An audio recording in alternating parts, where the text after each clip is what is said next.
Sometimes the choices we make for love echo through decades, haunting us with what might have been. We tell ourselves that one night couldn't possibly change everything, but the heart knows better. 30 years ago, Catherine made a desperate bargain with Aldric, the vampire lord of Ravenshire Castle. She would spend one night with him to save her dying brother's life. She expected to walk away at dawn, but Aldric had been alone for centuries, and when he looked into her eyes, something awakened that he thought was long dead. He refused to let her leave. Now Catherine returns to the crumbling castle ruins as a woman in her 50s. The years have changed her, but some memories burn as bright as ever. What really happened in that chamber beneath the stones? And why does her heart still ache for a love that should have been impossible? Before we jump back in, tell us where you're tuning in from. And if this story touches you, make sure you're subscribed, because tomorrow I've saved something extra special for you. The morning sun filtered through the cottage windows, casting long shadows across the wooden table where Catherine arranged her healing herbs with the practiced precision of 3 decades. Her fingers, weathered but still steady, sorted chamomile from elderflower, while her mind wandered to places she tried not to visit. At 52, Catherine Whitmore had built a life of quiet purpose in the village of Millhaven, far from the shadows of her youth. Her cottage stood at the village's edge, surrounded by gardens that bloomed with medicinal plants she tended with the devotion others reserved for prayer. The silver signet ring lay hidden beneath loose floorboards in her bedroom, wrapped in silk that had long since faded from white to cream. She hadn't looked at it in months, but its presence pressed against her consciousness like a splinter she couldn't extract. The ring bore an ancient crest, a raven perched above a crescent moon that belonged to a world she'd tried to forget. Yet on mornings like this, when the light struck the cottage walls just so, memories surfaced despite her best efforts to bury them. "Mother, you're crushing the lavender!" Catherine startled, looking down to find purple flowers reduced to powder beneath her palms. Elena stood in the doorway, 29 years old, and beautiful in a way that sometimes caught Catherine off guard. Her daughter possessed an otherworldly grace that strangers attributed to good breeding, but Catherine knew better. There was something in Elena's movements, a fluid precision that spoke of heritage, neither of them fully understood. "Forgive me, dear, my mind was elsewhere." Catherine brushed the ruined herbs into her palm and carried them to the garden.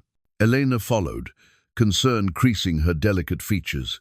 "You've been distracted lately, more than usual." Elena's voice carried the gentle firmness of a woman accustomed to caring for others. She worked alongside Catherine as a healer, though her touch seemed to accomplish what herbs alone could not. Patients recovered faster under Elena's care. Their color returned more quickly. Their pain eased with unusual speed. They attributed it to her gentle nature, but Catherine harbored darker suspicions. The cottage had been Catherine's refuge since she'd fled Ravenshire 30 years ago.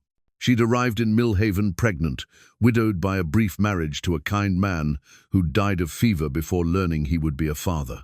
The villagers accepted her story without question. A young widow seeking a fresh start was common enough in those days. They didn't know about the weeks she'd spent wandering the countryside in a daze, her belly growing round while her heart remained hollow. Catherine had built her reputation as a healer through necessity and intuition. She possessed no formal training, yet plants seemed to respond to her touch, and she could sense illness before symptoms appeared. The gift had manifested. After that night at Ravenshire, though she'd never dared examine its origins too closely, some knowledge carried too steep a price. "I received a letter yesterday," Catherine said, settling onto the garden bench beside a patch of moonflowers that bloomed only at night. "From an old friend." Elena's eyebrows rose. Her mother rarely mentioned her past, and friends from her youth were a mystery Elena had long ago stopped trying to solve. "What sort of friend?" Catherine's fingers found the space where a wedding ring once sat. She'd removed it years ago when the metal began to burn against her skin during the full moon.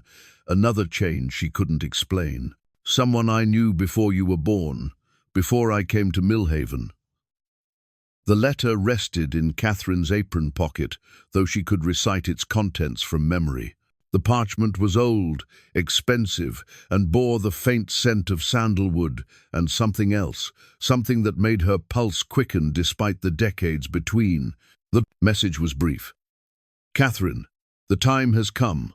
Return to where it began. The bond weakens us both.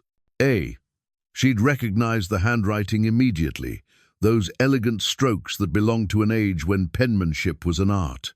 The blood-red seal had crumbled at her touch, releasing memories she'd spent 30 years learning to suppress. Aldric was alive. Of course he was alive. Vampires didn't age, didn't die of natural causes. But knowing and confronting were different creatures entirely. Mother? Elena's voice pulled Catherine back to the present. You look pale. I may need to travel soon, to settle old business. Catherine forced her voice to remain steady, though her heart hammered against her ribs. Would you be able to manage the practice alone for a week or two? Elena studied her mother's face with eyes that seemed older than their years. Sometimes Catherine caught glimpses of something ancient in her daughter's gaze, a wisdom that belonged to neither human nor entirely mortal creature. Where are you going? North, to Ravenshire. The name hung between them like a curse. Elena had heard it spoken only once before, during a fever dream, when Catherine had been ill with pneumonia 5 years ago. She'd rambled about castles and shadows, about a choice that had saved one life, but bound another. When she'd recovered, Catherine claimed to remember nothing of her delirious words, but Elena had filed them away with all the other mysteries that surrounded her mother's past. The ruins, Elena asked. But there's nothing there anymore. The castle fell to siege decades ago. Some things don't require walls to survive. Catherine stood and brushed soil from her skirts. I need to gather supplies. If I'm to make the journey, I should leave soon. Elena caught her mother's wrist as she passed. Catherine's skin was cool, despite the morning warmth, another oddity Elena had noticed, but never questioned. Her mother ran cold, healed quickly from minor injuries, and seemed to age more slowly than other women her age. Villagers attributed her youthful appearance to her gentle nature and herb knowledge, but Elena sensed deeper currents. You don't have to go alone, Elena said. Whatever this old business is, perhaps it would be easier with company. Catherine's smile held 30 years of carefully maintained secrets. Some journeys must be walked alone, my dear, but thank you. She extracted herself gently from Elena's grasp and disappeared into the cottage. Elena remained in the garden, surrounded by flowers that bloomed too richly, that grew too fast, that seemed to pulse with life in ways that defied explanation. She'd inherited her mother's gift for healing, but lately her abilities had begun to frighten her. Patients recovered from ailments that should have been fatal, broken bones mended overnight. Dying children opened their eyes and asked for water when they should have drawn their last breath. Elena had begun to suspect she was not entirely human. Inside the cottage, Catherine pulled the signet ring from its hiding place and held it to the light. The silver had never tarnished, never dulled, as if time itself couldn't touch it. The raven's eyes seemed to glitter with malevolent intelligence, and the crescent moon caught the light in ways that defied physics. When she'd first hidden the ring, she'd planned to sell it for the silver. But every time she'd approached a merchant, her courage had failed. The ring wasn't just jewelry, it was a tether, a promise, a chain that bound her to a night she could neither fully remember nor entirely forget. She'd been 19 then, desperate and running out of options. Her brother Thomas lay dying of a wasting disease that consumed him from within. The physicians had given up. The priests offered only prayers, and Catherine had exhausted her family's meager savings on useless remedies. That's when the whispers began, stories of a lord in Ravenshire Castle could work miracles, who could cure any ailment, but whose price was always the same. One night, with a maiden willingly given, Catherine had thought herself worldly enough to understand what that meant. She'd been wrong about everything. The journey to Ravenshire had taken 2 days on foot. She'd arrived at the castle gates as the sun set, her heart hammering with fear and determination. The guards had been expecting her somehow. They always knew when someone came seeking the Lord's aid. They'd escorted her through corridors that seemed to stretch into infinity, past tapestries that moved in breezeless air, and windows that showed starlight even when clouds blocked the sky. Aldric had been waiting in his chambers, elegant and terrible in equal measure. He'd possessed the kind of beauty that belonged in marble statues, timeless and cold and perfect. His hair had fallen in dark waves to his shoulders, and his eyes had held depths that spoke of centuries. When he'd smiled, she'd seen the gleam of fangs and understood she'd bargained with something far more dangerous than rumor suggested. But he'd been gentle with her, patient in ways that surprised them both. He'd spoken of loneliness that stretched across decades, of watching the world change while remaining forever static. He'd touched her face with hands that could crush stone, but his caress had been tender as a prayer. When he'd kissed her, she'd tasted eternity on his lips. The night had passed in a blur of sensation and whispered words. He'd told her stories of the kingdom's early days, of battles fought in moonlight and loves lost to time. She'd shared her hopes for Thomas's recovery, her fears about their uncertain future. Somewhere between midnight and dawn, what had begun as a transaction became something neither had anticipated. When morning came, she'd prepared to leave as agreed. Aldric had other plans. "You cannot go," he'd said, standing between her and the chamber door. Sunlight filtered through heavy curtains, and she'd seen how it made him seem insubstantial, like smoke given form. "Not now, not after what we've shared. We had an agreement," she'd replied, though her voice had trembled with uncertainty.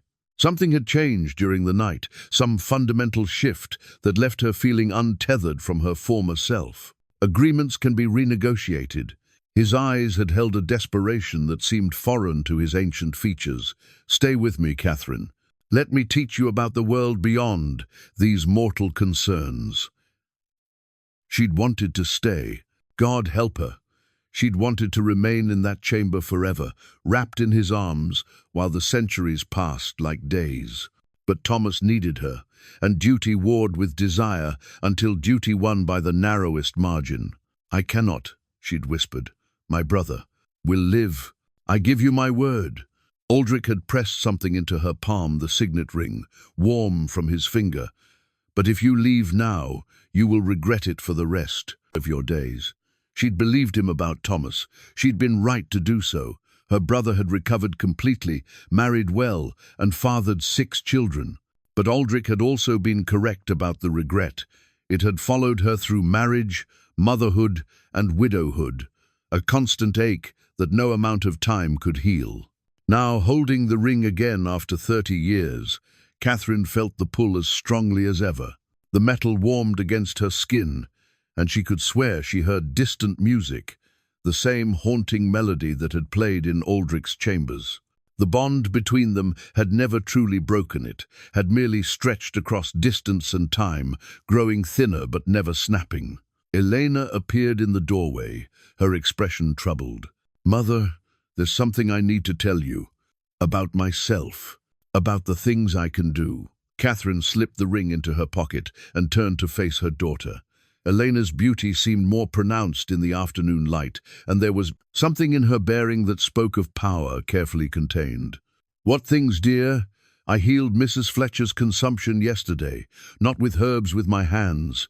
And last week, when the miller boy broke his arm, I touched the bone and felt it mend beneath my fingers." Elena's voice grew smaller with each confession. "I think there's something wrong with me." Catherine's heart clenched. She'd known this day would come, had dreaded it for 29 years. Elena's gifts were growing stronger, which meant other changes would follow. Soon, her daughter would begin to hunger for things that had nothing to do with food, would find daylight uncomfortable, would discover that ordinary mortals seemed fragile as spun glass. "There's nothing wrong with you," Catherine said carefully, "but there are things about your heritage, about your father, that I should have told you years ago." Elena's eyes widened.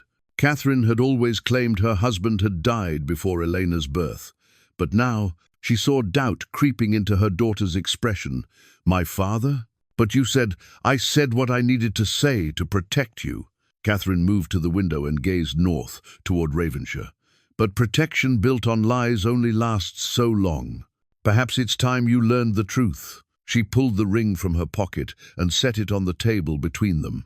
Elena gasped as the silver seemed to pulse with inner light, responding to her proximity in ways that defied explanation.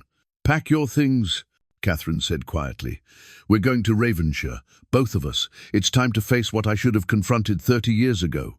Elena stared at the ring, mesmerized by its glow. When she reached toward it, the metal grew brighter still, and she could have sworn she heard whispers in a language she didn't recognize but somehow understood. The words spoke of blood and binding, of love that transcended death and bonds that outlasted time. "What's waiting for us there?" Elena asked. Catherine smiled sadly as she began gathering her few precious possessions. "Your father. And answers to questions you're only beginning to ask." Outside, storm clouds gathered on the northern horizon, moving against the wind with unnatural purpose. The flowers in Catherine's garden turned their faces toward Ravenshire, as if drawn by invisible strings, and somewhere in the distance, a raven cried out in recognition. The past, it seemed, was finally ready to collect what it was owed. The parchment had arrived at dawn, delivered by no messenger Catherine could identify. She'd found it wedged beneath her cottage door, sealed with dark red wax that bore the same raven and crescent moon embossed on Aldric's ring.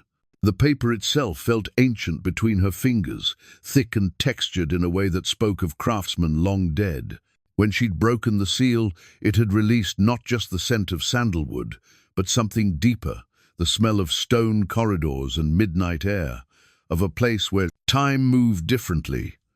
Elena stood beside her mother in the cottage's main room, watching Catherine read the letter for the third time. The words were few, but their impact reverberated through the small space like a bell struck in darkness. Catherine's hands trembled slightly as she held the parchment, and Elena noticed how the color had drained from her mother's face. "The blood seal," Catherine murmured, more to herself than to Elena. "It shouldn't still be warm after all these hours." "Mother, you're frightening me." Elena reached for the letter, but Catherine pulled it away, folding it carefully and tucking it into her apron pocket beside the signet ring. "I should have expected this," Catherine said, moving to the window that faced north. The storm clouds had grown thicker overnight, forming an unnatural wall across the horizon. Lightning flickered within them, but no thunder reached the village. Bonds like ours don't simply fade. They demand resolution.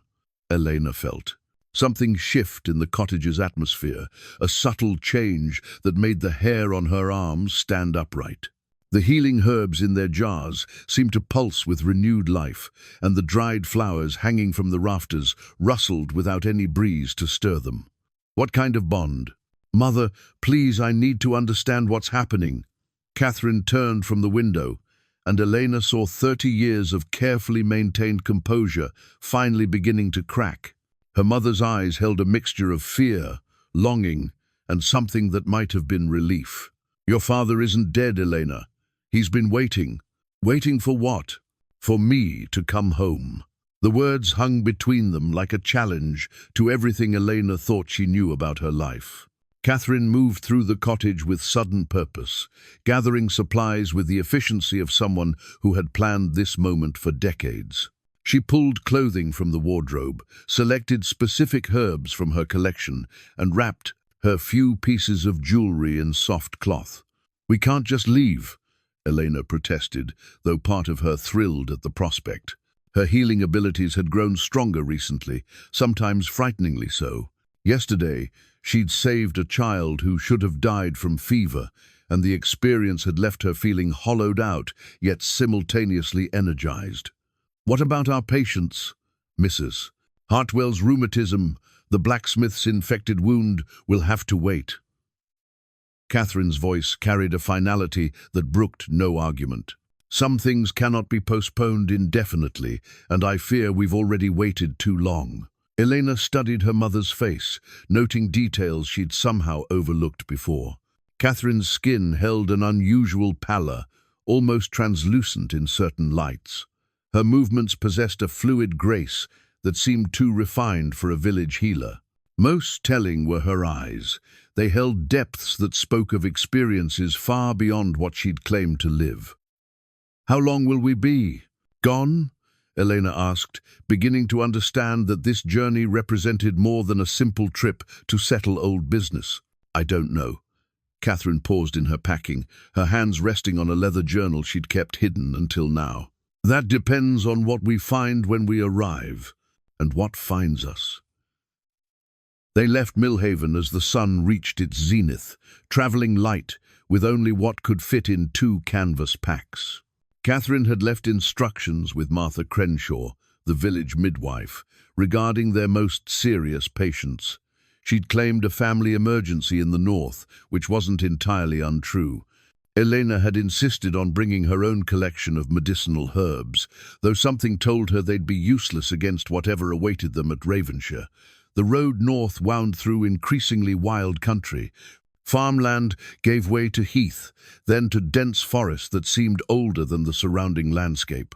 Elena noticed how the trees grew differently, here taller and more closely spaced, their branches interwoven in patterns that blocked most of the daylight. The deeper they traveled into the woods, the more her skin seemed to tingle with awareness. "Tell me about my father," Elena said as they walked. The forest around them had grown silent, no bird songs, no rustle of small animals, just the sound of their footsteps on the leaf-strewn path. Catherine was quiet for so long that Elena thought she might not answer. When she finally spoke, her voice carried the weight of long-suppressed memories. "His name is Aldric Ravenshire. He's the last of an old bloodline, older than the kingdom itself. When I knew him, he was lord of the Northern Territories." "Was?" "Time changes many things. I suspect his holdings have diminished considerably."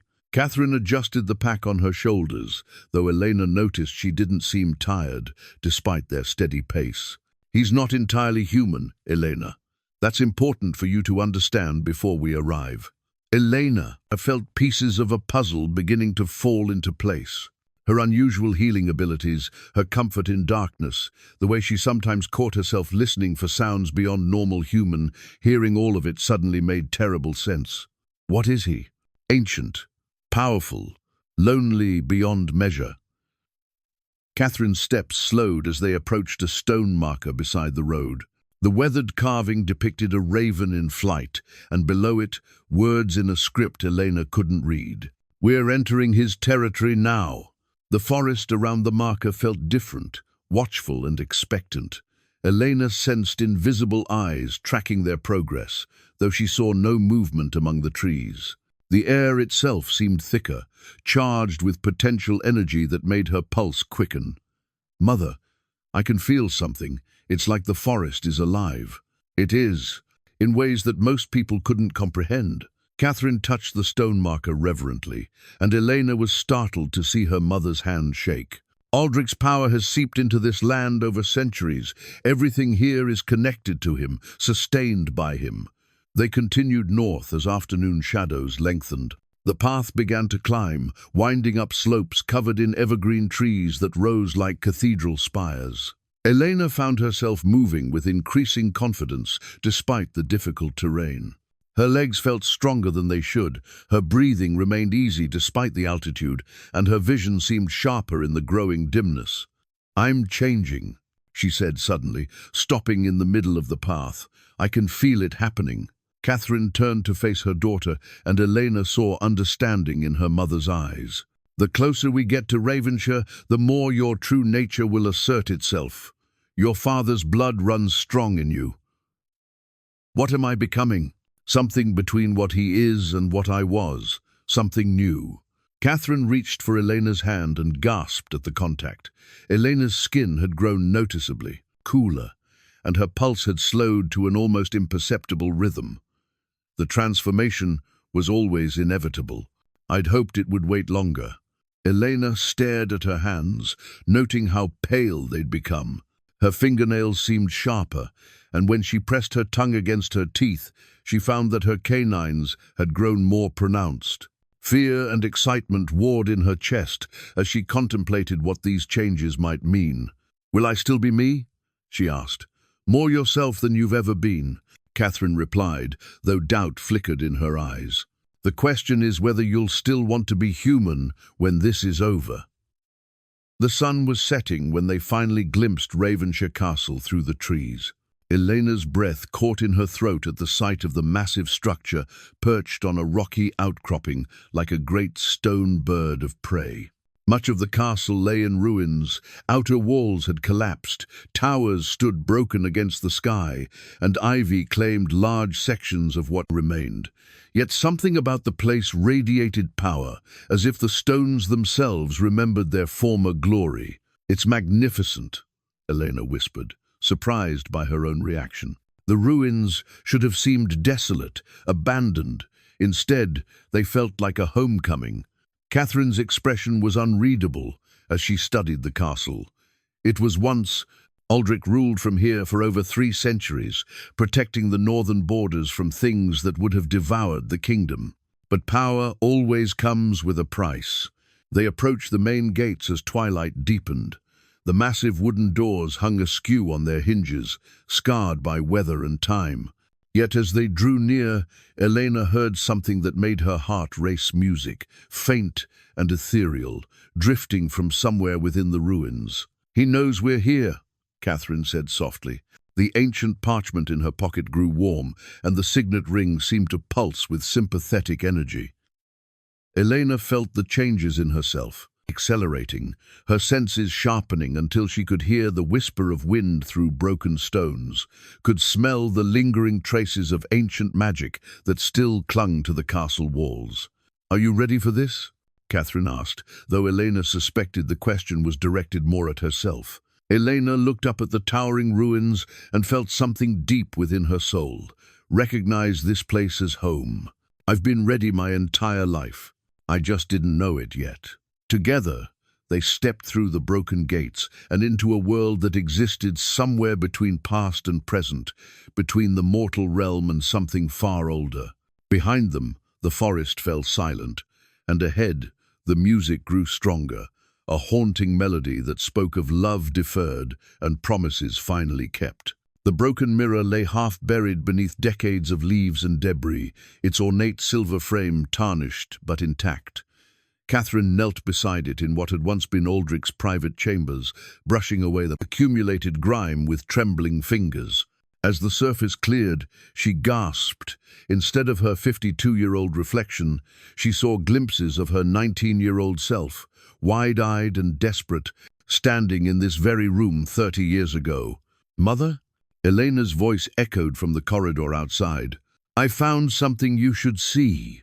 Catherine quickly covered the mirror with her cloak, though not before catching another glimpse of the past, Aldric's hands cupping her young face, his eyes holding an intensity that had terrified and thrilled her in equal measure.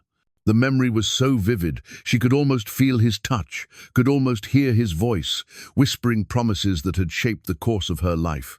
The chamber bore little resemblance to its former grandeur.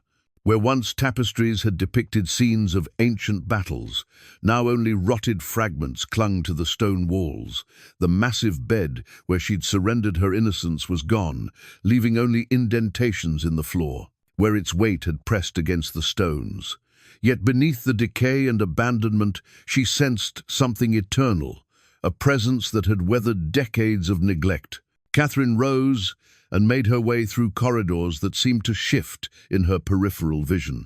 The castle existed in a state of temporal confusion, showing her glimpses of what it had been while revealing what it had become.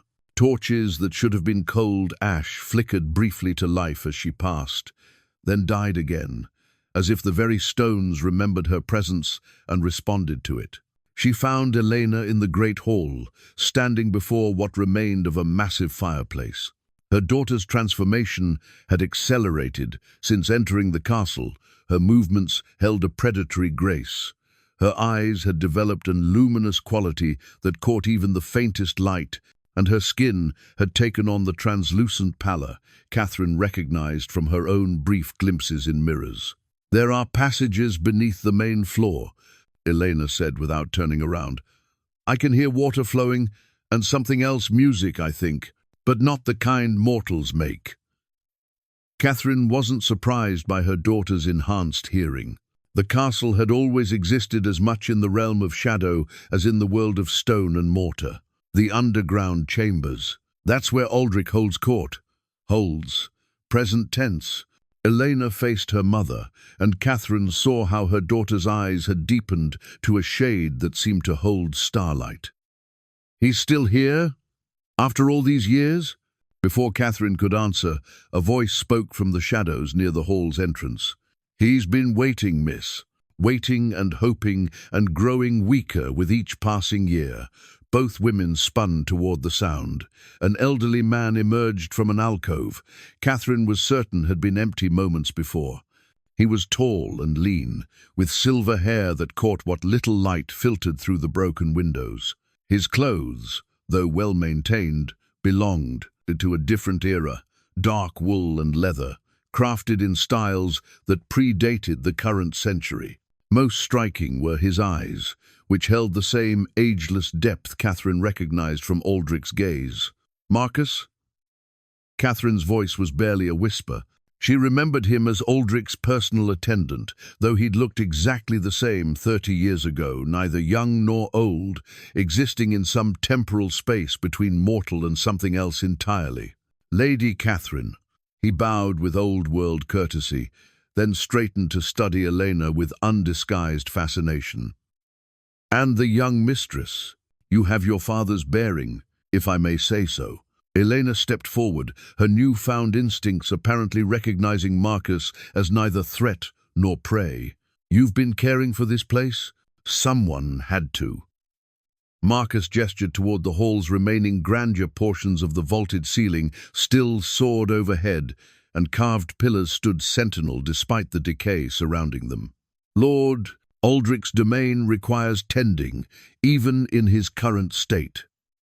Catherine felt pieces of a larger puzzle beginning to arrange themselves. "What do you mean, his current state?" Marcus's expression grew troubled. "Perhaps we should speak privately, Lady Catherine.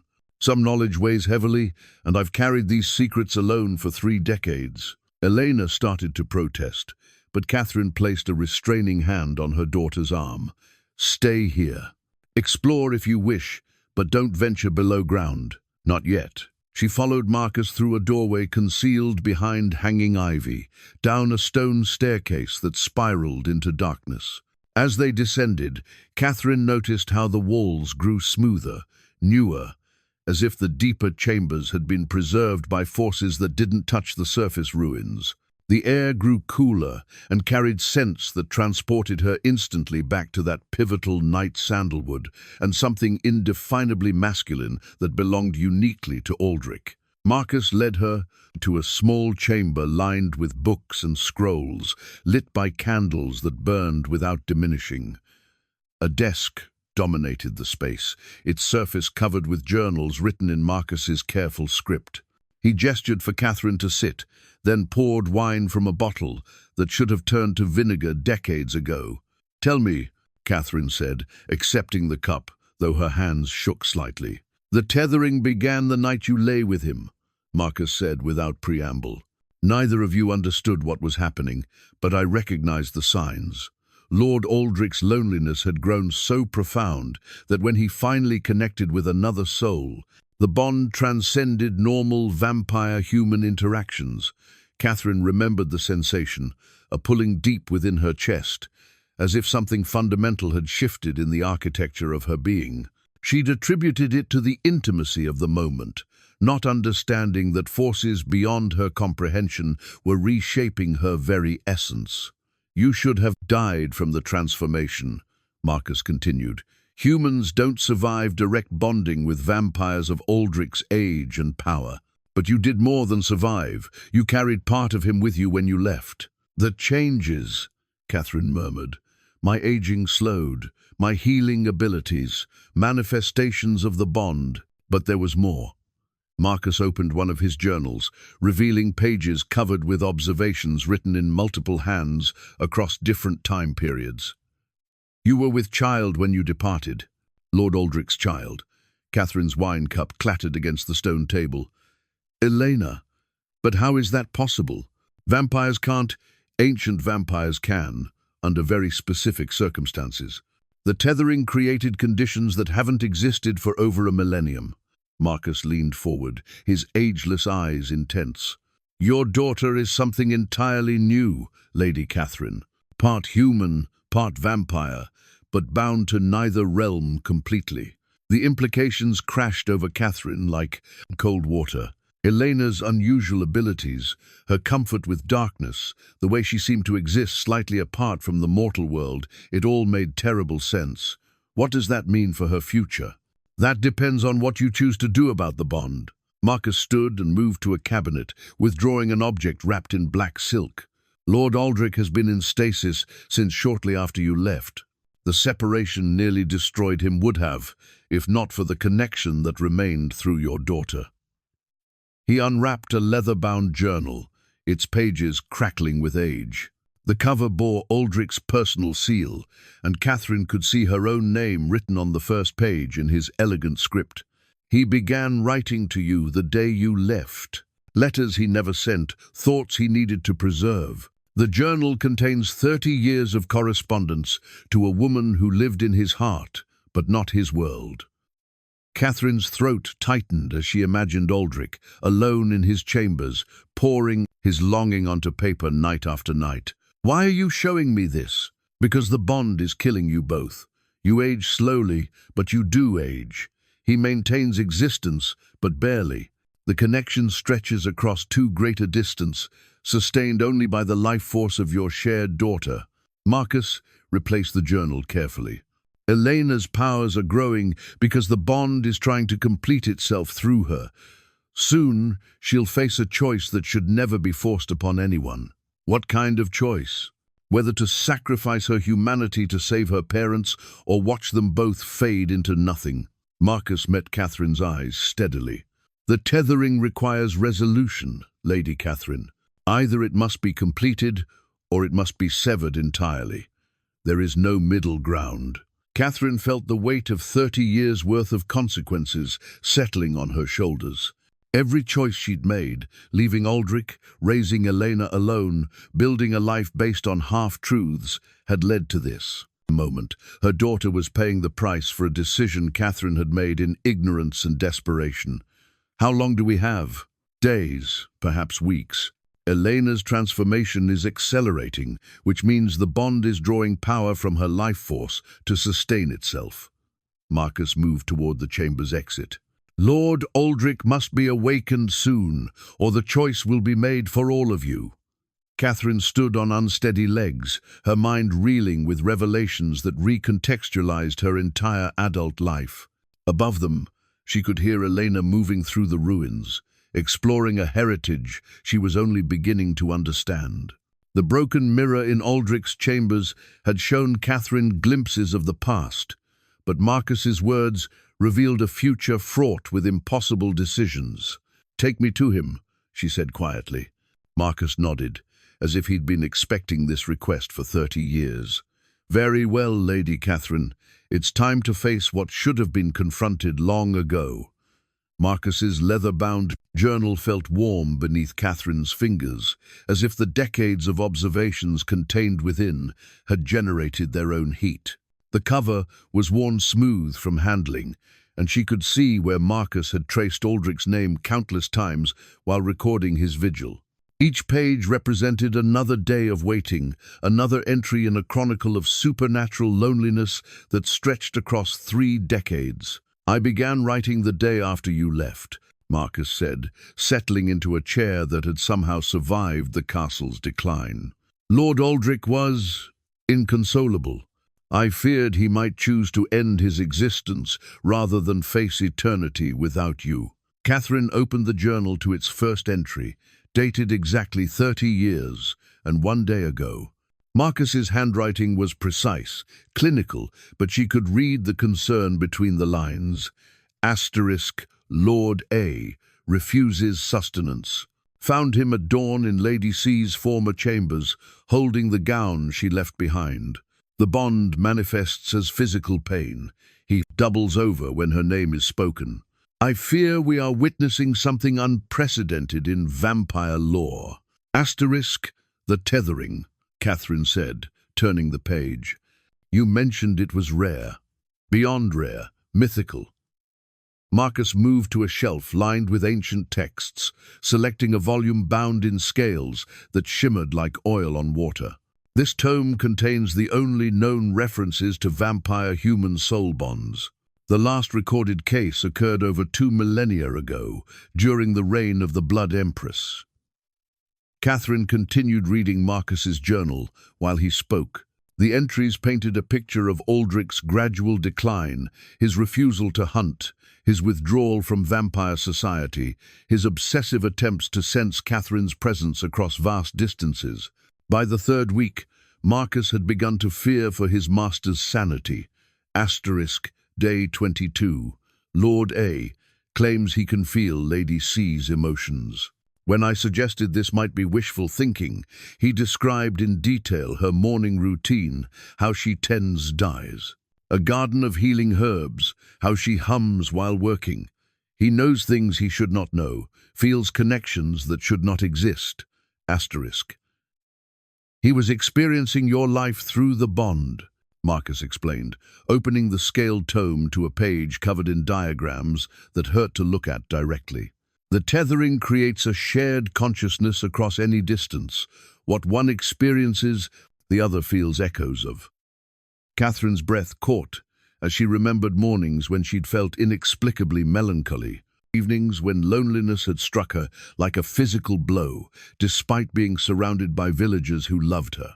She'd attributed those moments to her own grief, never suspecting they might be reflections of Aldric's pain. Day 47. She read aloud. Asterisk, the change is undeniable. Lord A. has entered a state I can only describe as supernatural hibernation. His body functions slow, his consciousness dims, but the bond sustains him. I sense he waits for something, or someone. Asterisk. Marcus nodded grimly. The hibernation was his body's response to the incomplete tethering. Rather than die from separation, he entered a state between life and death, sustained by whatever connection remained. Catherine turned more pages, watching years pass in Marcus's careful observations. He documented every change in Aldric's condition, every fluctuation in the bond's strength, every moment when their connection seemed to strengthen or weaken. Around year 5, a new pattern emerged. Asterisk, year 5. Day 100, significant shift in the bond's resonance. Lord A's vital signs strengthen noticeably. I suspect Lady C has given birth. The tethering now flows through 3 points instead of 2, creating a triangle of connection that may be more stable than the original pairing. Asterisk, Elena, Catherine whispered, her hand moving instinctively to her heart. She remembered how her daughter's birth had brought unexpected peace to her emotional turmoil, as if some fundamental imbalance had finally been corrected. Your daughter became the 3rd point of the bond, Marcus confirmed. Neither fully human nor vampire, but something that could exist comfortably between both realms. Her presence stabilized the connection enough to keep Lord Aldric alive while allowing you to live a relatively normal life. Catherine found entries documenting Elena's childhood through Aldric's unconscious awareness of her. Marcus had recorded moments when the vampire lord's sleeping form had smiled, when his hands had moved, as if cradling an invisible child, when tears had tracked down his face for reasons his conscious mind couldn't comprehend. Asterisk year 7. Lord A spoke in his sleep last night. He called out Elena 3 times, though he has never met the child. The bond carries more than emotion. It transmits the deepest currents of love and connection. Asterisk, He's known about her all this time? On some level, yes. The tethering made him part of her existence just as it made you part of his. Marcus closed the scaled tome and returned it to its shelf, but the arrangement was always temporary. As Elena grows into her power, the bond demands resolution. Catherine read forward, noting how the journal entries grew shorter and more cryptic in recent years. Marcus had begun documenting strange phenomena around the castle, flowers blooming out of season, animals behaving oddly, the very stones seeming to pulse with renewed life whenever the bond strengthened. Year 28. Elena's 28th birthday. The entire castle shook at midnight, though no earthquake was recorded in the region. Lord A's hibernation deepened immediately afterward. I fear the bond is preparing for something significant. What happens if the bond isn't resolved? Catherine asked, though she suspected she already knew the answer. Marcus's expression grew grave. The tethering will complete itself through Elena, transforming her fully into whatever the bond requires to sustain all. 3 connections. She'll become a conduit between human and vampire realms, but the process will consume her individual identity. Catherine felt ice settle in her stomach. She'll lose herself? She'll become what the bond needs her to be, rather than what she chooses to be. Marcus moved to a window that looked out over the courtyard, where Elena was currently exploring. Unless the bond is either properly completed or completely severed, your daughter will sacrifice her autonomy to save her parents. The journal trembled in Catherine's hands as she contemplated the terrible irony. She'd spent 30 years protecting Elena from the supernatural world, only to discover that her daughter was trapped at its center. Every choice Catherine had made, leaving Aldric, raising Elena alone, hiding the truth, had led inexorably to this moment. How do we complete the bond? That requires Lord Aldric's conscious participation, which means awakening him from hibernation. Marcus gestured toward a staircase that spiraled deeper into the earth. His chambers lie below, but Catherine awakening him will also awaken his hunger. He's survived on minimal sustenance for 30 years. When he wakes, he'll need to feed. The implications were clear. Aldric would wake ravenous, desperate, and focused entirely on the woman whose absence had nearly destroyed him. Catherine would be placing herself at the mercy of a vampire whose control had been eroded by decades of enforced solitude. What about severing the bond? Marcus's silence stretched long enough to serve as an answer. When he finally spoke, his voice carried the weight of profound reluctance. There is a way, but the cost would be Elena's life. Catherine closed the journal, her decision crystallizing with terrible clarity. She'd created this situation through ignorance and desperation 30 years ago. Now she would face whatever consequences awaited, but she wouldn't sacrifice her daughter to escape them. "Take me to him," she said again, standing with renewed resolve. "It's time to finish what we started." Above them, Elena's footsteps echoed through the ruins as she explored her heritage. Soon, very soon, Catherine would have to explain why her daughter's future hung in the balance of choices made before her birth. But first, she had to face the man she'd loved and abandoned, the vampire whose existence she'd shaped as surely as he'd shaped hers. The journal lay open on Marcus's desk, its final entry waiting to be written.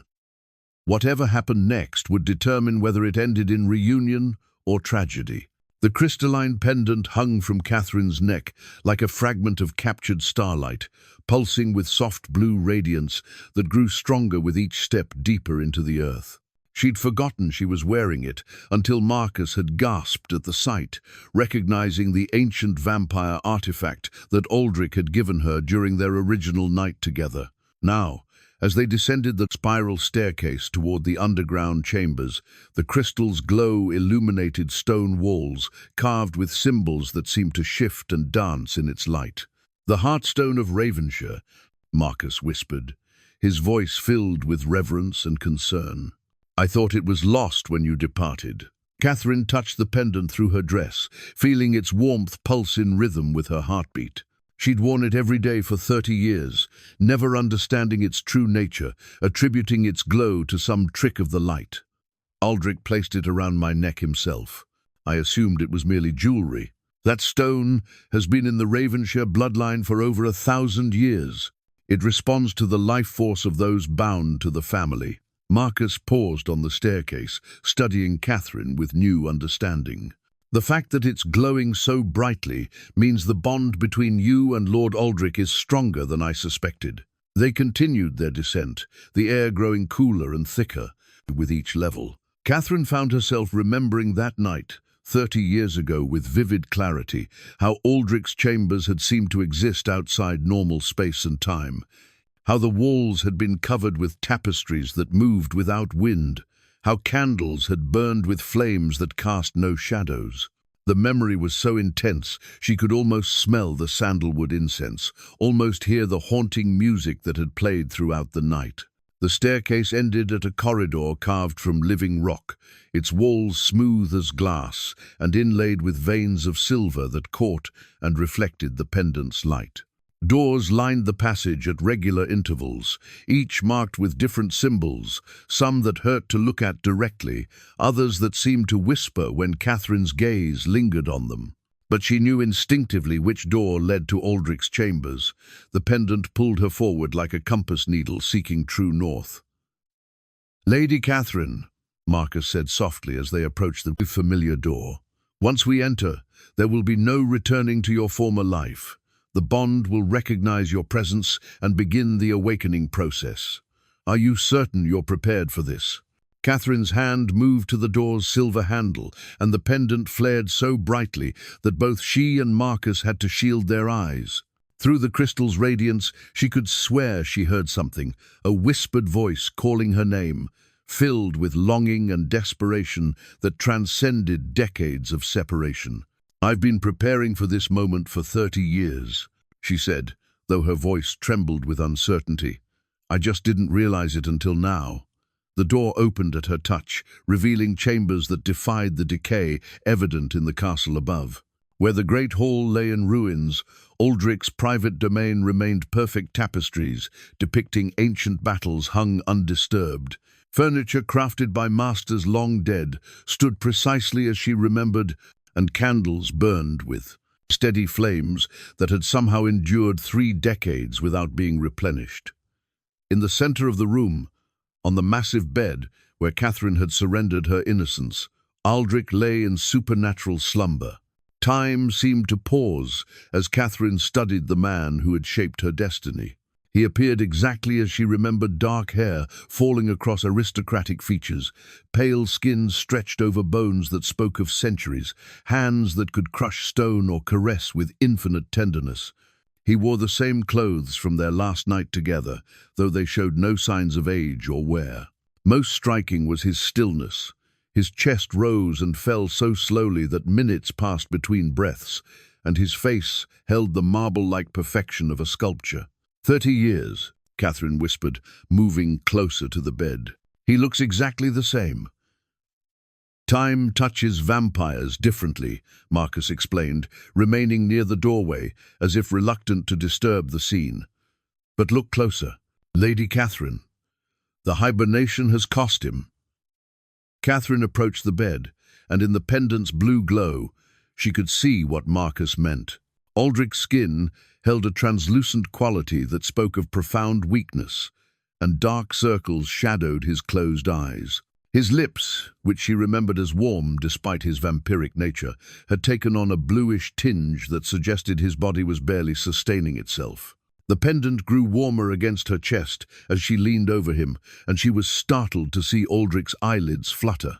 His breathing quickened almost imperceptibly, and his hands, those elegant, dangerous hands, twitched as if reaching for something just beyond his grasp. "He senses you," Marcus observed. "The bond is responding to your proximity." Catherine found herself remembering their night together with overwhelming intensity. Not just the physical aspects, though those memories burned bright enough, but the conversations they'd shared between moments of passion. Aldric, had spoken of loneliness that stretched across centuries, of watching kingdoms rise and fall while remaining forever apart from the flow of mortal life. She'd shared her hopes and fears about Thomas's illness, her dreams for a future that seemed impossibly distant. Most vividly, she remembered the moment when their connection had transcended mere physical intimacy. She'd looked into his eyes and seen something that recognized her on a level deeper than conscious thought, something that claimed her as surely as she claimed him. The sensation had been terrifying and wonderful and completely beyond her experience. "Catherine?" Aldric whispered, his voice barely audible but clear enough to make both Catherine and Marcus freeze. His eyes remained closed, but his head turned slightly toward her voice. "You came back." The pendant flared again, so brightly that the entire chamber filled with blue radiance. In that light, Catherine saw her reflection in every mirror and polished surface, but not her current 52-year-old appearance. Instead, she saw herself as she'd been 30 years ago, young and desperate and achingly beautiful in the way that only innocence could achieve. "I should have returned sooner," she said, her voice breaking with emotion she'd suppressed for 3 decades. "I should never have left." Aldric's eyes opened slowly, revealing irises like molten silver that seemed to hold the light of distant stars.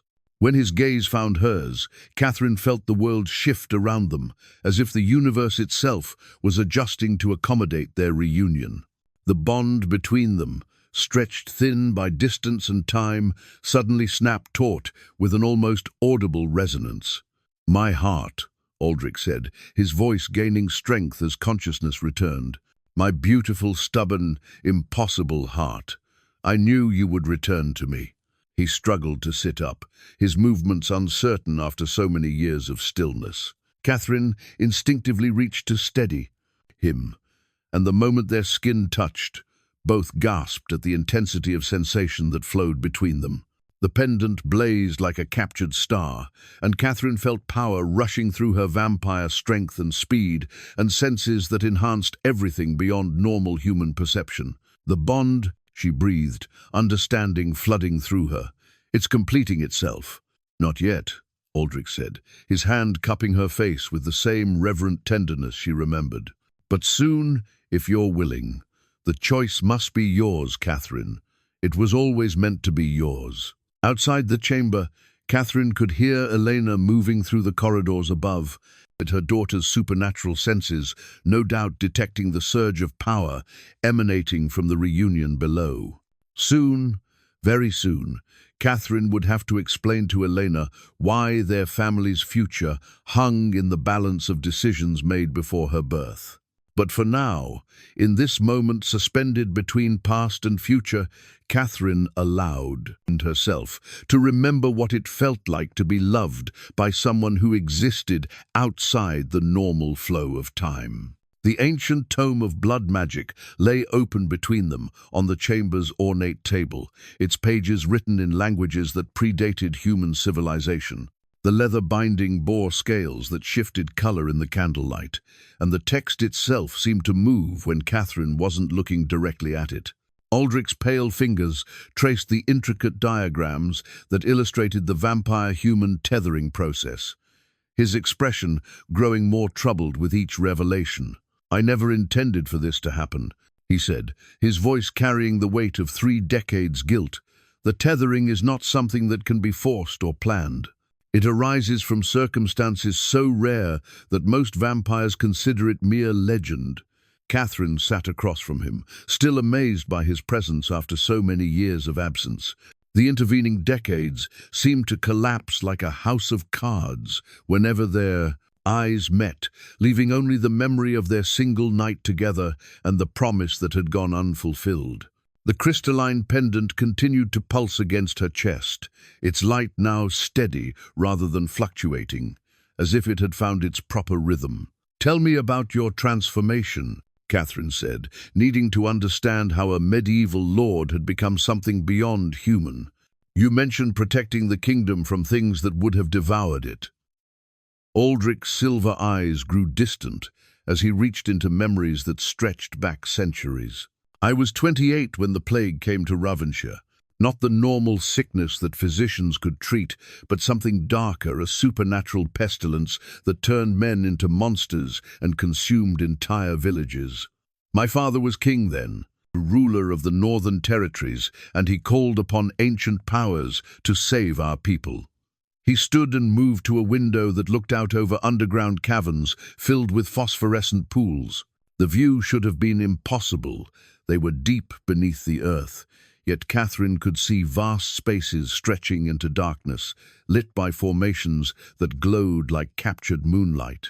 The ritual required a willing sacrifice from the royal bloodline, Aldric continued. Someone who would surrender their humanity to become guardian of the realm. I volunteered without understanding what the transformation would cost. Catherine joined him at the window, noting how the pendant's light revealed details in the caverns that normal eyes couldn't perceive. She could see movement in the phosphorescent pools, not fish or normal aquatic life, but shapes that defied easy categorization. What did it cost? Everything that made me mortal. The ability to age, to die of natural causes, to form connections that weren't shadowed by the knowledge of eventual loss. Aldric's reflection in the window glass showed not his current appearance, but glimpses of the young man he'd been: earnest, brave, unprepared for an eternity of solitude. I became something between man and monster, powerful enough to hold the supernatural threats at bay, but isolated from the world I'd sworn to protect. The tome behind them rustled its pages without any wind to stir them, and Catherine turned to see new text appearing on the open page, words written in her own language, as if the book was translating itself for her benefit. The passage described the psychological effects of extended vampire existence, the gradual erosion of human emotions, the difficulty maintaining connections with mortal beings, the way love became both salvation and torment for creatures who lived outside normal time. The loneliness, she said, understanding flooding through her. That's why the tethering happened. I had existed for over 3 centuries without forming a meaningful connection with another soul, Aldric confirmed. When you came to me that night, desperate, brave, willing to sacrifice yourself, and for your brother's life, something in my consciousness recognized a kindred spirit. Catherine moved back to the table and read more of the tome's revelations. The text described how vampire-human bonds formed only when both parties were in states of profound emotional vulnerability, when the barriers between conscious and unconscious mind had been lowered sufficiently for souls to recognize each other across the species divide. You were dying, she realized, not physically, but spiritually. The loneliness was killing you. Very slowly. But yes. Aldric returned to sit across from her, his movements carrying the fluid grace she remembered from their night together.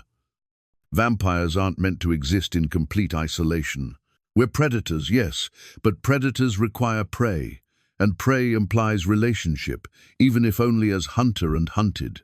I had withdrawn so completely from interaction that I was becoming something less than vampire, less than human, a ghost haunting my own existence. The tome's pages turned themselves, revealing illustrations that showed the formation of supernatural bonds. Catherine saw diagrams of energy flowing between 2 figures, creating connections that existed outside physical space. The text explained that such bonds, once formed, could not be broken by distance or time. They existed in realms where normal rules didn't apply. The night I left, Catherine said, pieces of the puzzle falling into place. You said I would regret it for the rest of my days. You knew then that the bond had formed. I suspected, but I wasn't certain until weeks later when the separation began affecting me physically. Aldric leaned forward, his eyes intense with remembered pain. The tethering requires mutual acknowledgement to complete itself. When you chose to leave, the bond remained partial, strong enough to sustain life, but incomplete enough to cause ongoing torment. Catherine thought about her marriage to William, the kind man who'd given Elena a name and legitimacy before dying of fever. She'd tried to love him as a wife should, but something in her heart had remained forever elsewhere, bound to a vampire she'd known for only one night, but who had claimed part of her soul. "I felt you," she admitted, "in quiet moments, when my guard was down. Waves of emotion that didn't belong to me, longing, despair, sometimes a love so profound it took my breath away." "The bond carried more than emotion," Aldric said softly. "It transmitted the essence of who we were to each other.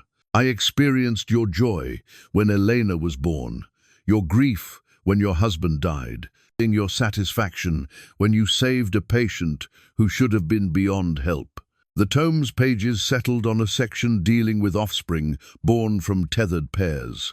The text was dense with warnings and specifications, but the central message was clear. Children born from incomplete bonds inherited characteristics from both parents while belonging fully to neither world. "Elena," Catherine whispered, "what happens to her if we complete the bond?" Aldric's expression grew troubled. According to this, she would gain greater control over her abilities, but lose the human aspects that currently ground her.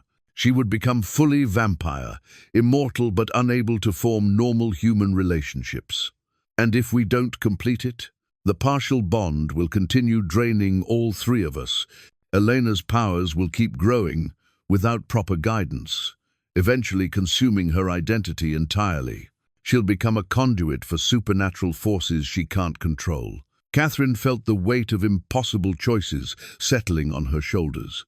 Every option seemed to require sacrificing something precious: Elena's humanity, their own connection, or Elena's individual identity.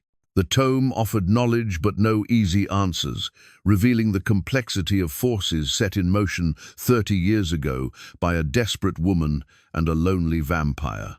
"There might be another way," Aldric said, though his voice held little conviction.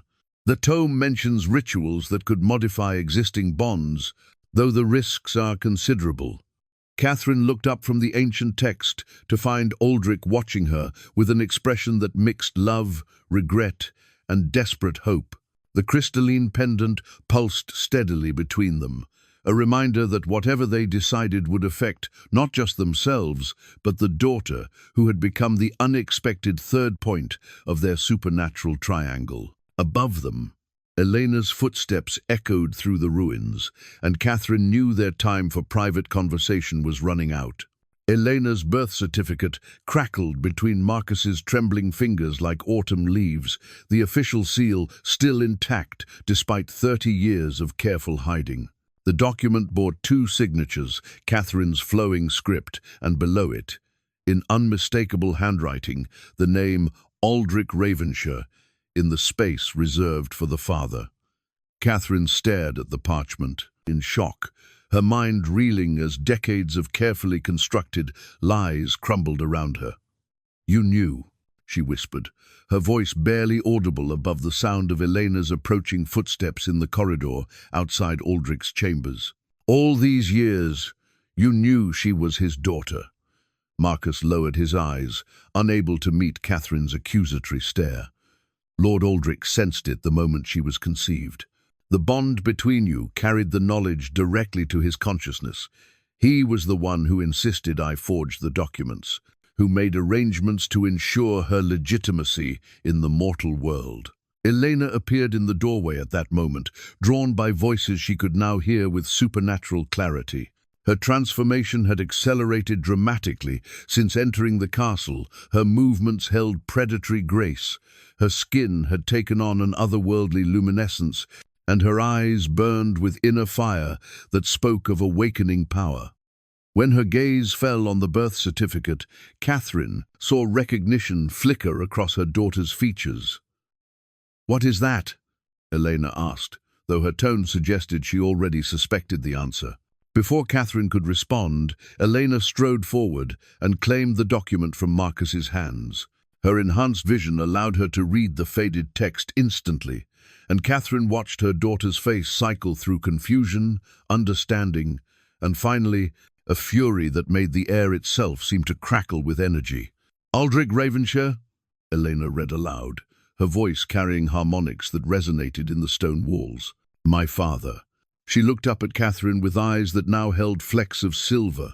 Aldric's eyes, Catherine realized with a start. William wasn't my father at all, was he? Catherine felt 30 years of protective deception collapsing like a dam under flood pressure. Elena, I can explain. Can you?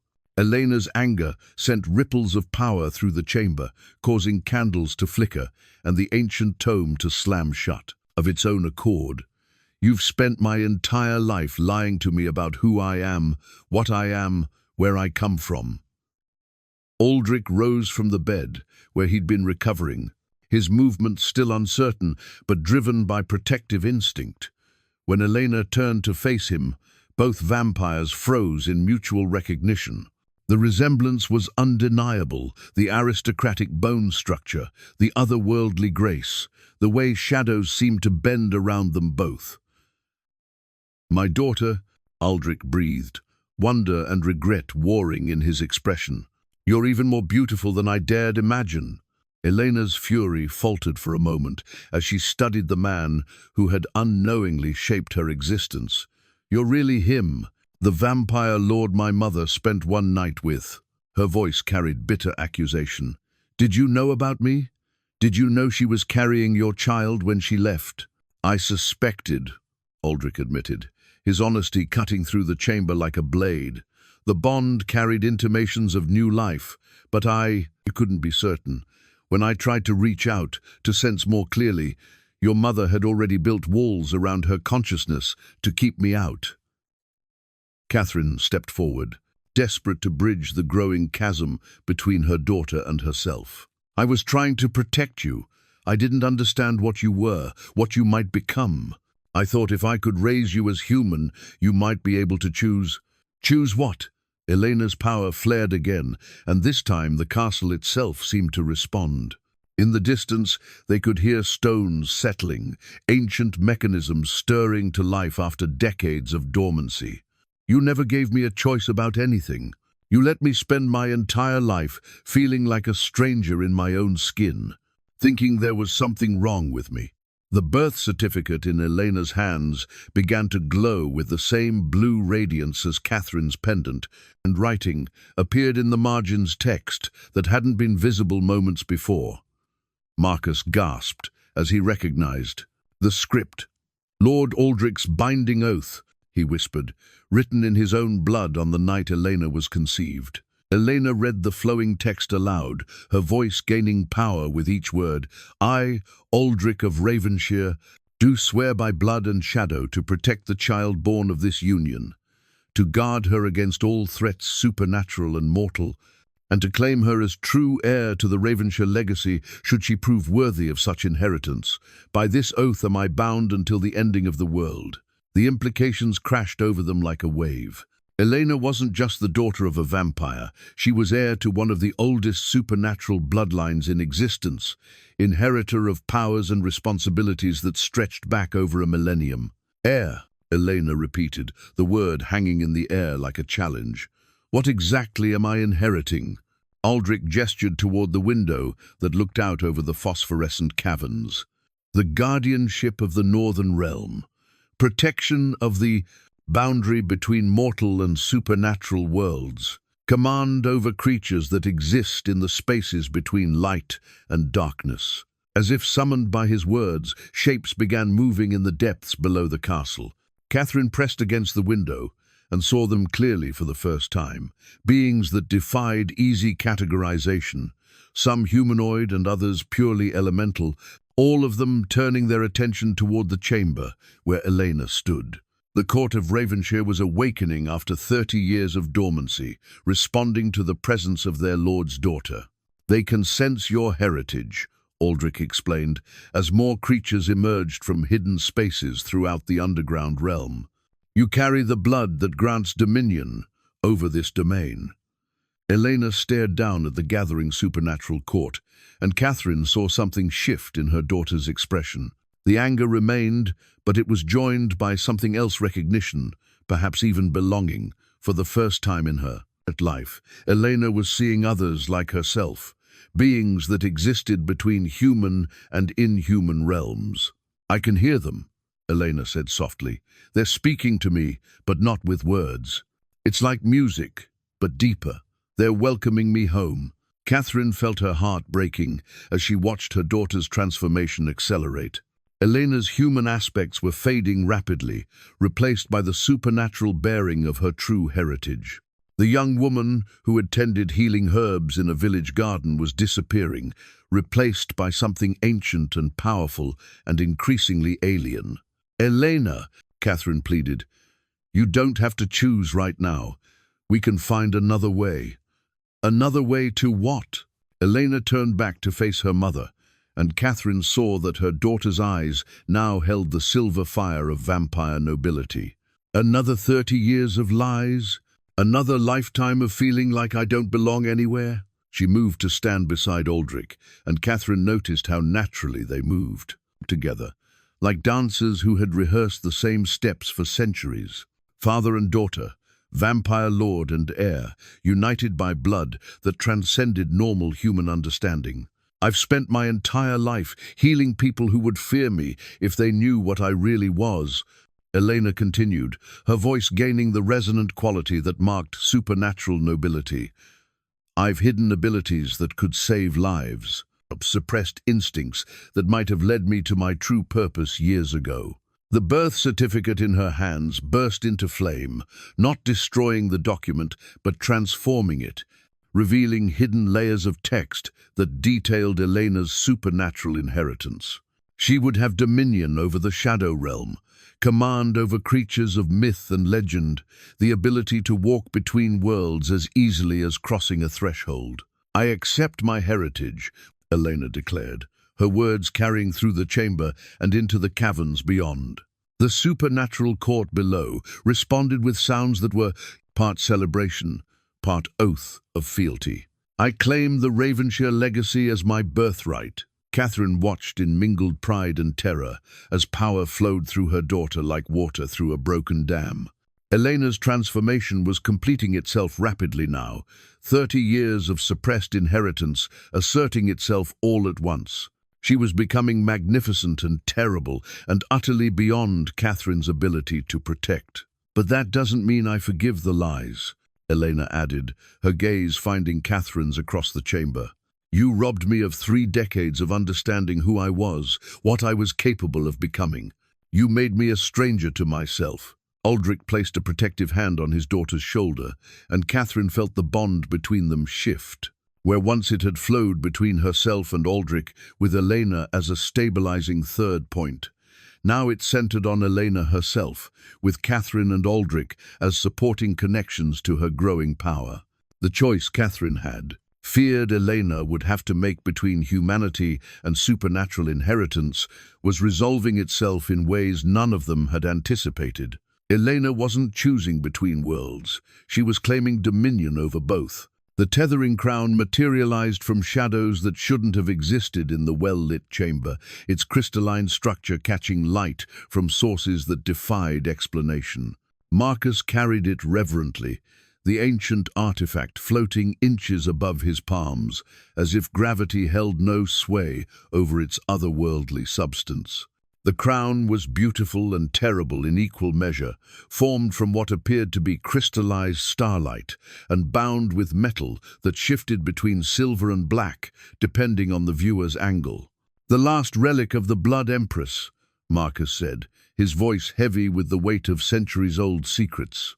"Created during the final vampire war, when the supernatural courts nearly tore the world apart, fighting over dominion of human souls." Elena stood transfixed by the artifact's presence, her newly awakened vampire senses responding to power that predated recorded history.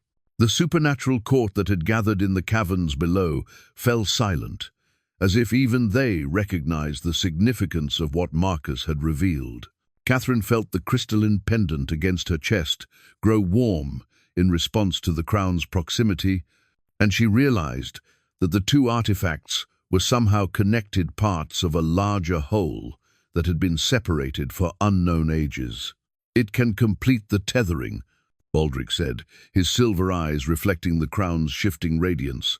But the process requires conscious choice from all three participants. Once begun, it cannot be stopped or reversed. Catherine moved closer to examine the crown's intricate structure.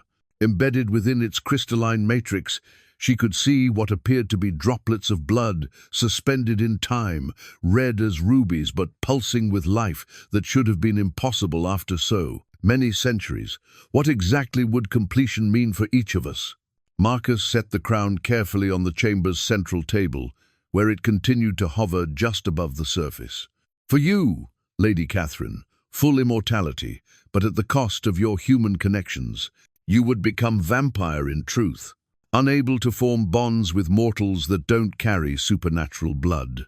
Catherine absorbed this information while watching Elena pace the chamber's perimeter with predatory grace. Her daughter had changed dramatically since claiming her heritage. Her movements held lethal precision. Her skin had taken on the luminous quality of moonlight on water, and her eyes burned with inner fire that spoke of power barely contained. Most unsettling was how comfortable Elena seemed with her transformation, as if she'd been waiting her entire life to become what she was now revealing herself to be. And for Elena? Catherine asked, though she suspected she already knew the answer. Full vampire. Nobility, with all the privileges and responsibilities that entails, Marcus replied. She would gain complete control over her abilities, dominion over the supernatural court, and lifespan measured in millennia rather than decades. But she would also inherit the isolation that comes with such power, the gradual erosion of human emotion, the difficulty maintaining connections with mortals. Elena paused in her pacing to study the crown's shifting patterns. What about my choice in this? Does anyone intend to ask what I want before deciding my future? The challenge in her voice carried harmonics that made the stone walls vibrate, and Catherine saw how the supernatural creatures in the caverns below responded to their new mistress's emotions.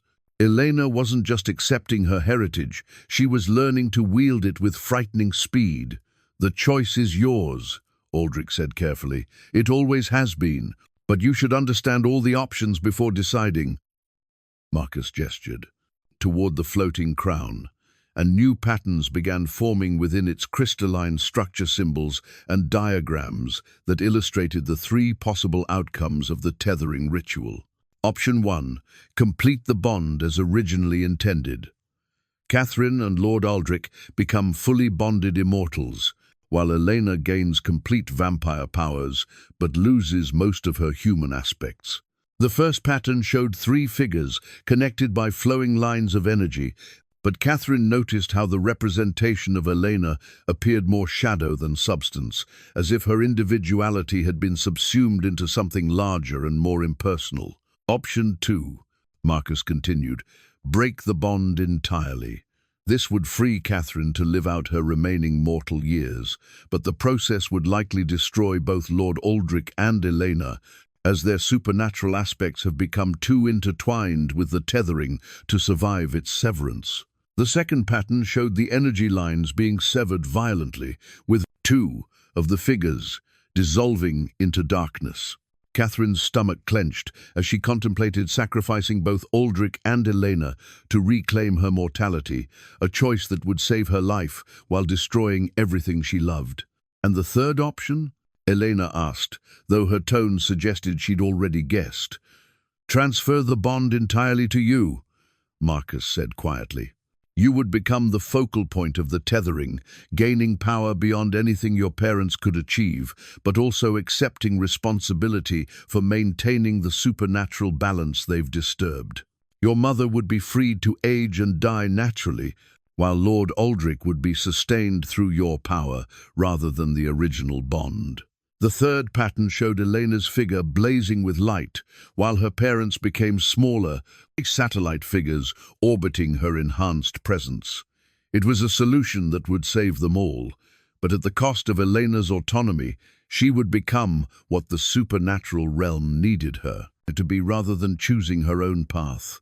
Catherine felt tears burning her eyes as she contemplated the impossible choices laid before them. Every option required sacrifice. There was no path that preserved what they all wanted most.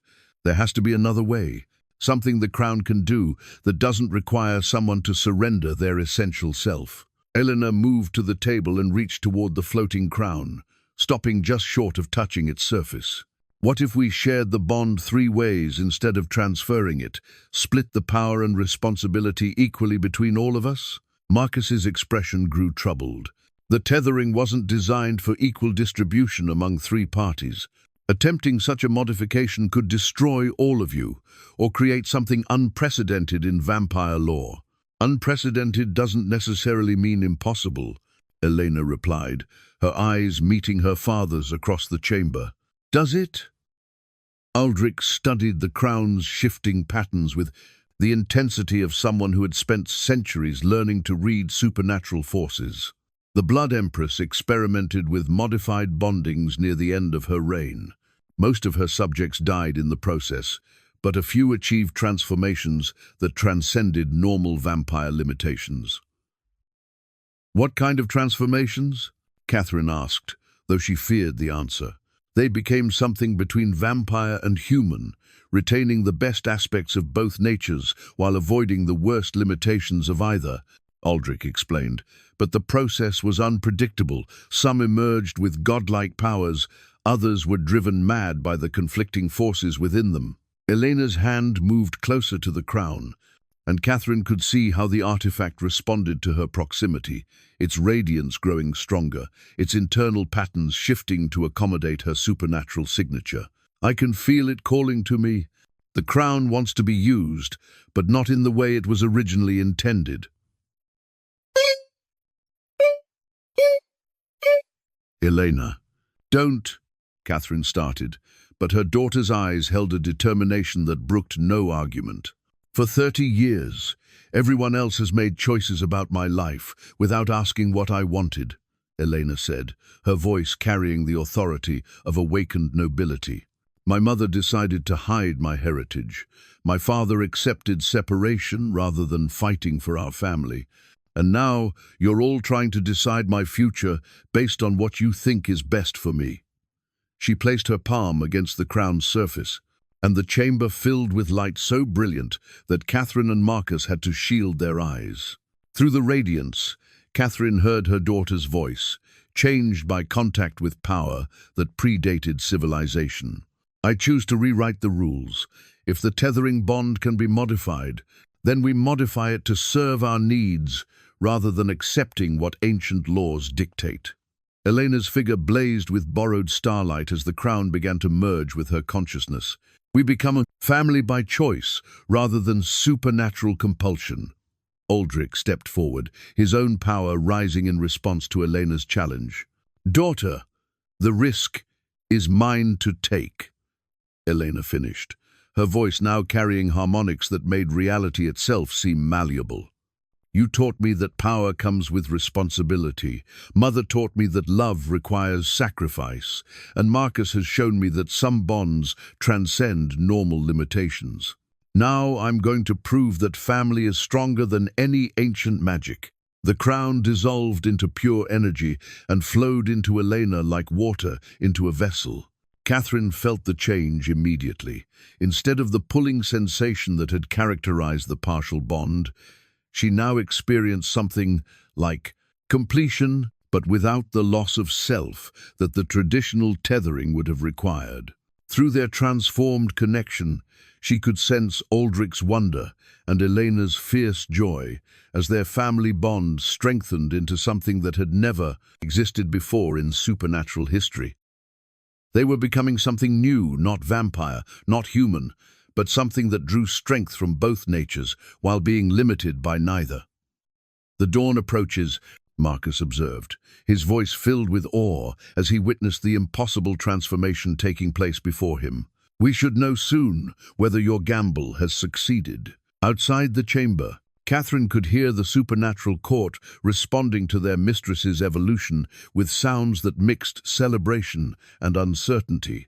Elena was leading them all into uncharted territory, but for the first time in 30 years, Catherine felt hope that they might find a path that preserved what they all valued most.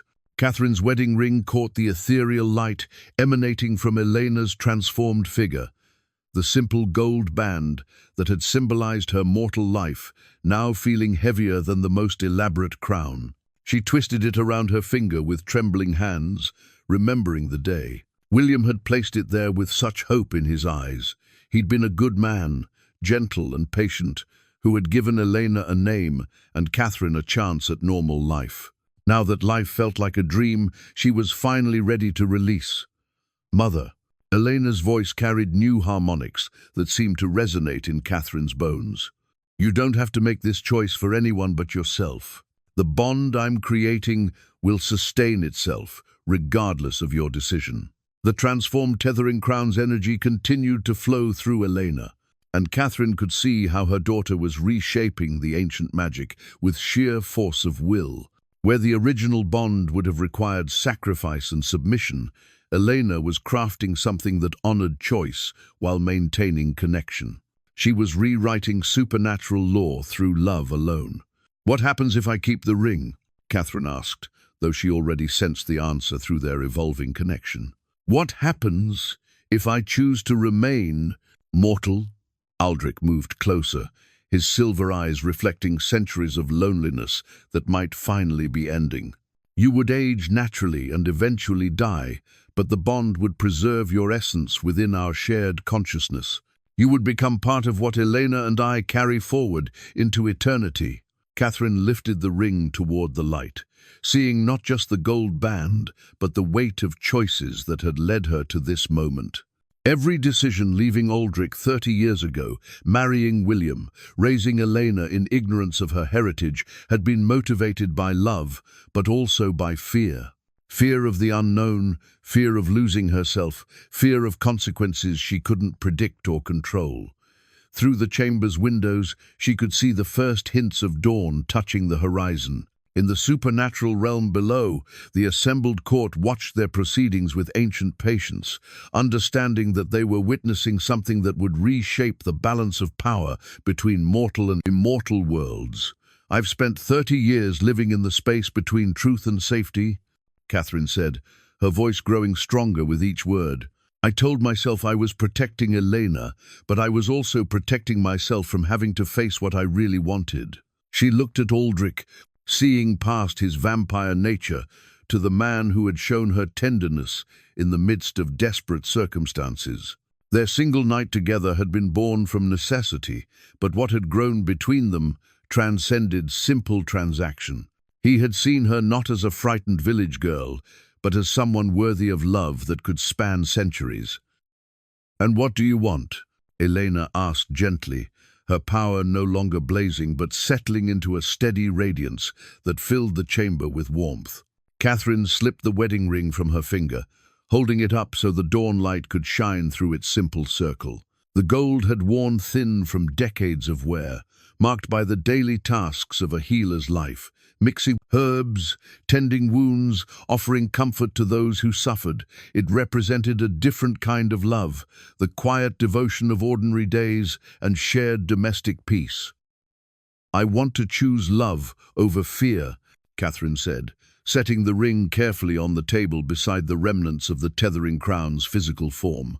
"Not because I have to, not because supernatural forces compel me, but because 30 years of regret have taught me that safety without love is just another form of death."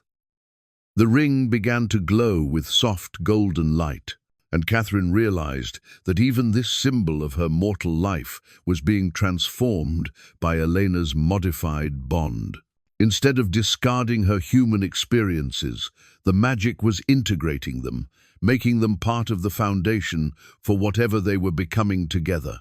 "You don't have to become fully vampire," Elena said, understanding flowing between them through their connection. "The bond I'm creating doesn't require anyone to surrender their essential nature. We can be a family that spans both realms without losing what makes each of us unique." Aldric reached for Catherine's hand, and when their fingers touched, she felt the flow of energy that connected all three of them. It wasn't the overwhelming force she'd expected, but something gentler, a strengthening rather than a transformation, an enhancement of what already existed rather than a replacement of her fundamental self. "I choose to join this bond freely," Catherine declared, her words carrying through the chamber and into the caverns beyond. Not from desperation or duty, but from love that has survived separation, silence, and the weight of impossible choices. The wedding ring dissolved into golden light that merged with Elena's radiating power, its substance becoming part of the new magic they were creating together. Catherine felt her connection to her mortal life shifting, not disappearing but taking on different meaning. Her experiences as William's wife, as Elena's mother, as a village healer, all becoming part of a larger story that was still being written. Through the bond, she sensed Aldric's profound relief and Elena's fierce joy.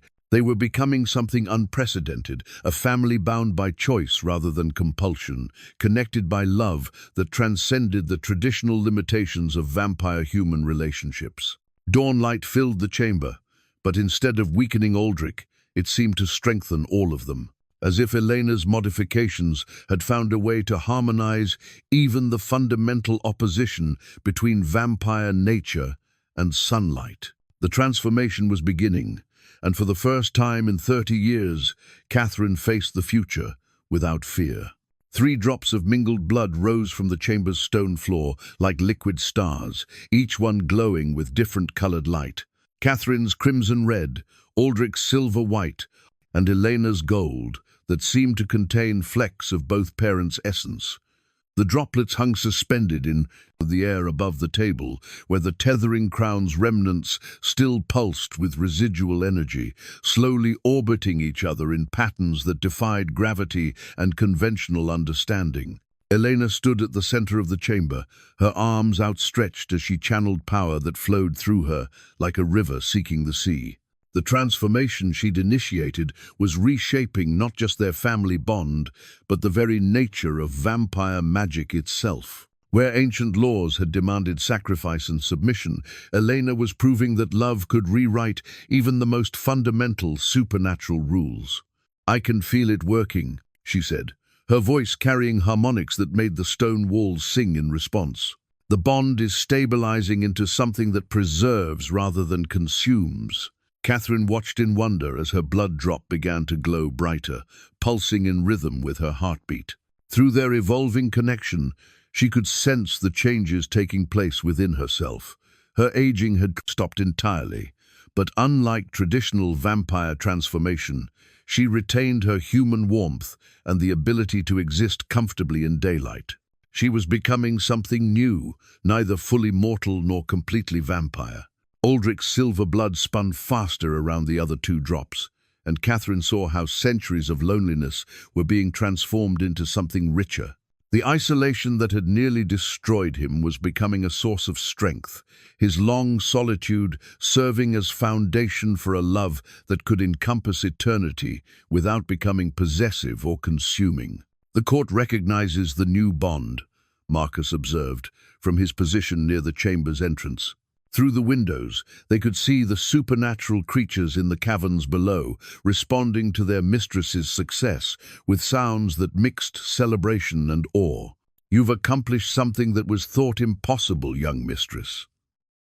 Elena's golden blood began to pulse with increasing intensity, and Catherine realized her daughter was drawing power not just from the ancient crown, but from the love that flowed between all 3 of them. Each drop of blood represented not just individual choice, but collective commitment, a family choosing to bind themselves together through will, rather than accepting whatever fate supernatural law might dictate. The 3 blood drops suddenly converged, merging into a single point of light that blazed so brilliantly, Catherine had to shield her eyes. When the radiance faded, she found that the chamber had been transformed. The broken furniture had restored itself. The cracked walls had healed, and tapestries that had been destroyed by time now hung pristine and beautiful. Even more striking was how the space felt alive with possibilities rather than haunted by past failures. "It's done," Elena said, though her voice now carried a deeper resonance that spoke of power fully integrated rather than barely controlled. "We're bound, but not enslaved, connected, but not consumed." Catherine felt the completion of their bond like dawn breaking after the longest night. The pulling sensation that had characterized her partial connection to Aldric was gone, replaced by something that felt like coming home. She could sense both Aldric and Elena through the bond, but their presence enhanced rather than overwhelmed her own consciousness. Aldric moved to embrace her, and when their lips met, Catherine tasted not just his love, but 30 years of patient waiting finally rewarded. The kiss carried all the tenderness of their original night together, but without the desperate urgency born from knowing it might be their last. "We have time now," he whispered against her ear. "All the time in the world to discover what we might become together." Elena joined their embrace, and Catherine felt their family bond solidify into something that would endure whatever challenges the future might bring.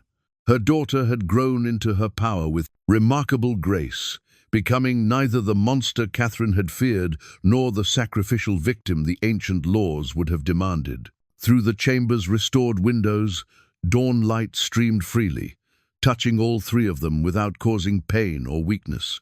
Elena's modifications had somehow resolved even the fundamental opposition between vampire nature and sunlight, allowing them to exist fully in both day and night. "The castle is healing itself," Marcus said with wonder in his voice.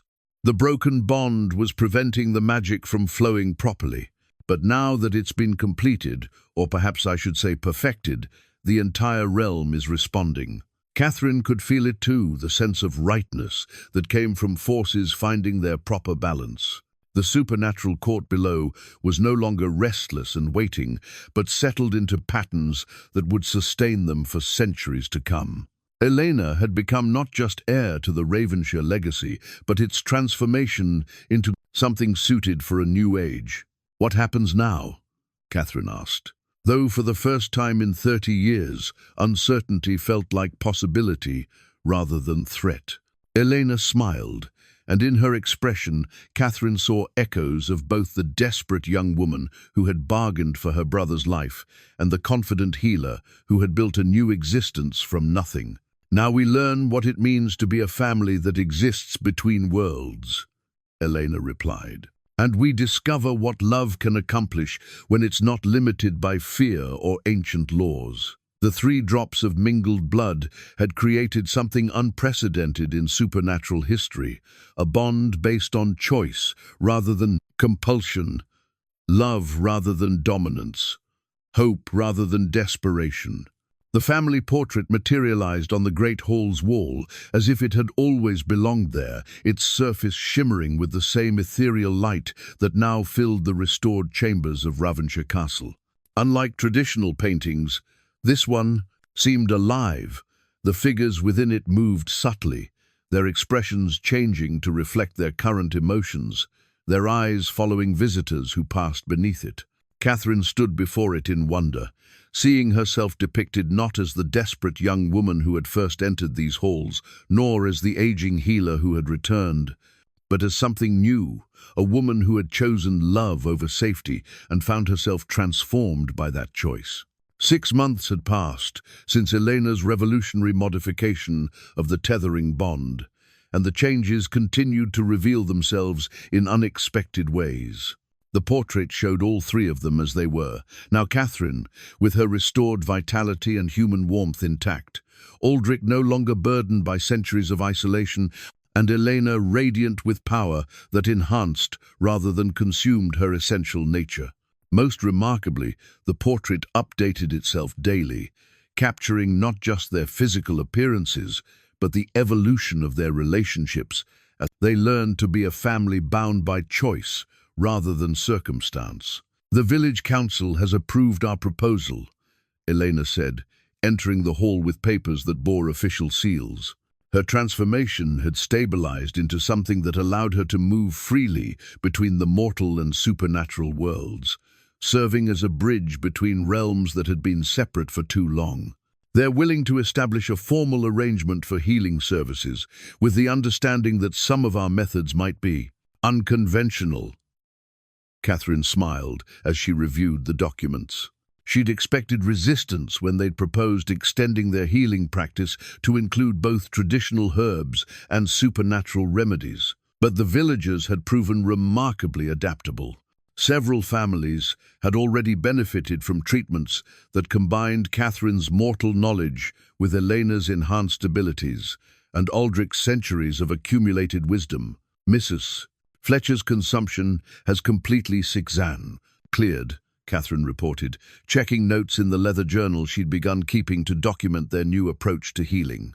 And the Miller boy's arm shows no signs of weakness, despite the severity of his break. The integration of natural and supernatural methods is proving more effective than either approach alone. Aldric appeared from the library, where he'd been corresponding with supernatural courts across the kingdom, establishing new protocols for interaction between vampire and human communities. His letters bore the Ravenshire seal, but the policies he was implementing reflected Elena's vision of cooperation, rather than the traditional vampire approach of dominance or concealment. The Midnight Council has formally recognized our household's new status, he announced, setting down documents written in the flowing script that marked official vampire correspondence. We're to be considered pioneers of a new form of supernatural family structure.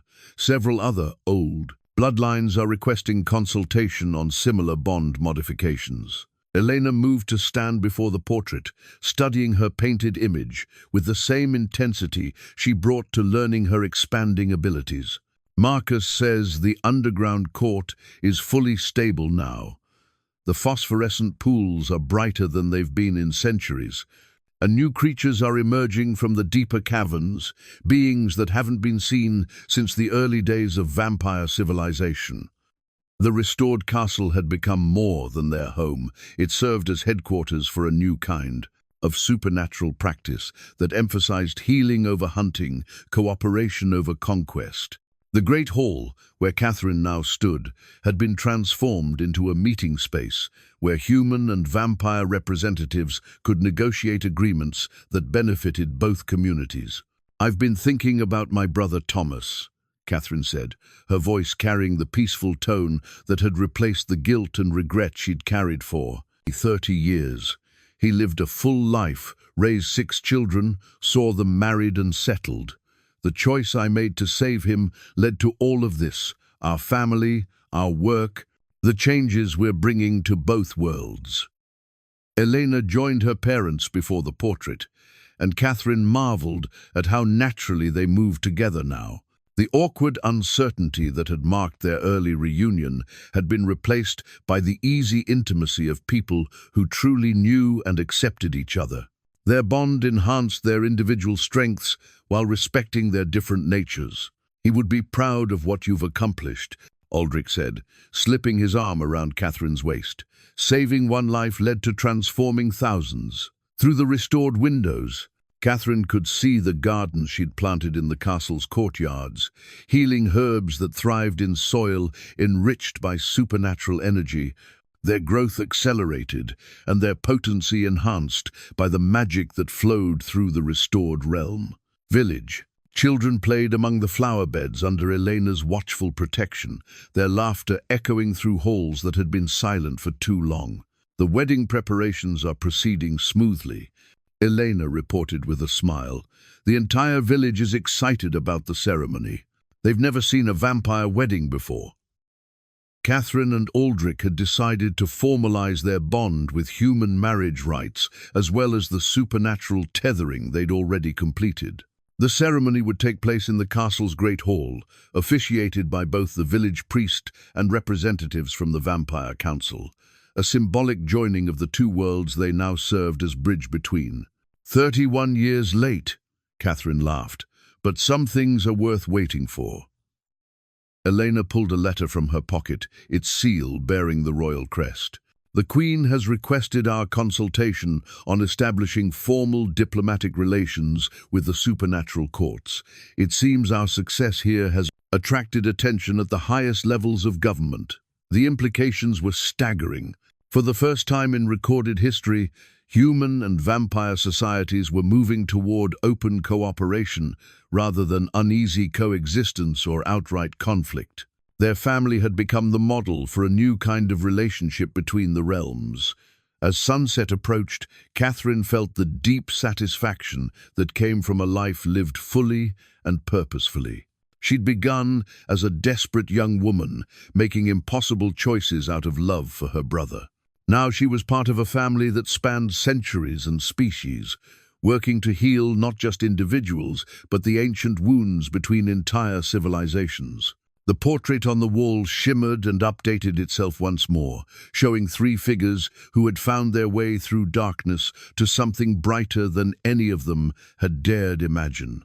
They stood together in the hall where their story had begun, no longer bound by fear or ancient laws, but united by love that had proven stronger than time itself. Outside, the first stars appeared in a sky that held no threats, only promises of nights filled with work that mattered and love that would endure whatever challenges the future might bring.